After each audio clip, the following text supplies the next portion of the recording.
Sword Art Online is an anime series based on a light novel of the same name, written by Reki Kawahara, and was originally aired in Japan between July and December of 2012. The show takes place in the near future of 2022, where virtual reality has advanced tremendously in the industry, most apparent with the arrival of an VR MMORPG titled Sword Art Online. However, as soon as players log in on the day of release, they find out that they can't log out, and eventually the game's director and creator of Nerve Gear, Akihiko Kayaba, announces that no one can exit the game, and that any attempts to remove the Nerve Gear headset in the real world will trigger the player's brain to become fried. He then states that the only way to escape is to conquer all 100 floors of the game, changes the player's avatars to resemble their real life selves, and finally mentions that if a player's character's health reaches 0, they die permanently, leaving his true motives to being mostly vague. So this is actually my first proper experience in watching anime.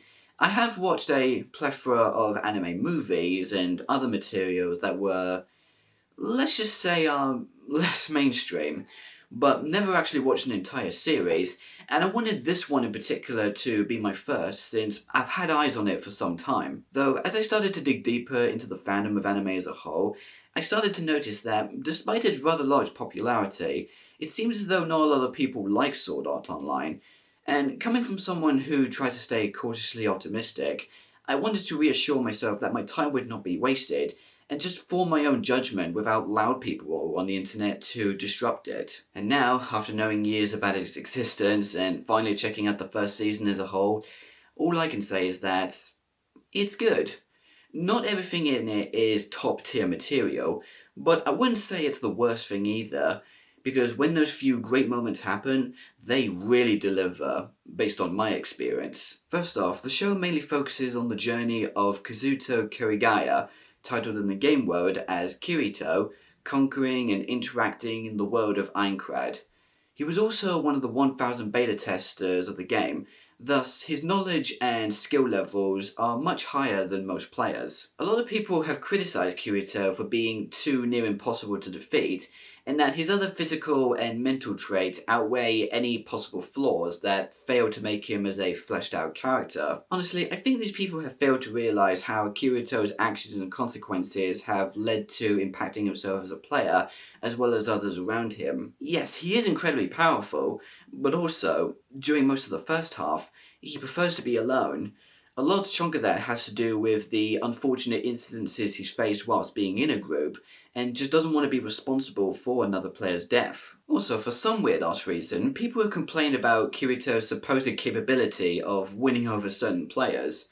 In this case, it's a lot of girl players he comes across and tends to help them out on various activities. This is unfortunate since these tend to be some of my favourite episodes, because they showcase that even though Kirito is one of the strongest, he still offers to help those weaker than him, all for just being a good person. This includes helping the likes of Silica, a beast tamer, Lisbeth, a blacksmith who runs a weapon shop, and most noticeably, Asuna, a vice commander to the Knights of the Blood Guild, in which the two start to grow romantic feelings for one another, and even get married in the world of Sword Art Online. I know it's unmanly for me to say this, but I'm just a sucker for shit like this, because they're just so goddamn precious together. There's no denying also that the overall presentation of this show is just astonishing, both in the visual and soundtrack department, featuring a lot of beautiful landscape shots. The fight sequences are very well constructed with a great amount of energy, and the musical compositions are just wonderfully crafted. Whether it's epic and grand or soothing and laid back, the whole soundtrack succeeds tremendously on an emotional level.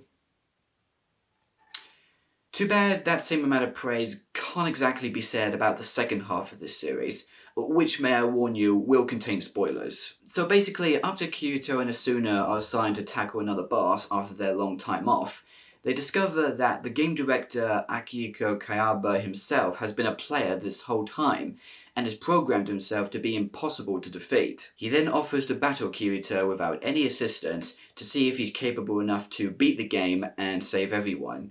Which he does barely, but not without losing Asuna and nearly killing himself in the process. It was at this point that I discovered that the season takes a completely different direction, focusing on an entirely different arc, focusing on Kirito living back in the real world alongside his non-related sister, where we also find out that Asuna has yet woken up, and despite being in such a state, is sorted to be married by this asshole named Nobuyuki Sugo, who's actually keeping Hasuna hostage inside another game titled Alfheim Online. And so, the rest of the season centers around Kirito playing a completely different game without the consequences of dying, who he then partners up with another fairy player named Lifa, who he doesn't actually know is his sister in real life. I can see why one of the common criticisms for Sword Art Online, or at least the first season, is its rush pacing. Because the problem is, I was not expecting the first arc taking place in Aincrad to end so soon and abruptly, hence why I wasn't really that invested in the fairy dance arc, because for all I cared about, despite knowing how it will actually end, was Kirito trying to save Asuna and getting together in the real world. Maybe if they focused an entire season on the Aincrad arc, that would have allowed Kirito to actually reach the top floor, and not to mention, I thought a chunk of players that he's helped and fought alongside with was actually gonna interact more as a group. That way, the second season would have had more time to flesh out not only the world of the fairies in Alfheim, but also in the real world, since we never really get that many scenes or moments of the players' real-life counterparts interacting off one another. So despite the pacing issues and questionable change in the story in the second half, I wouldn't say my time finally watching Sword Art Online was a complete waste. Because whilst the flaws of the first season can be quite sporadic,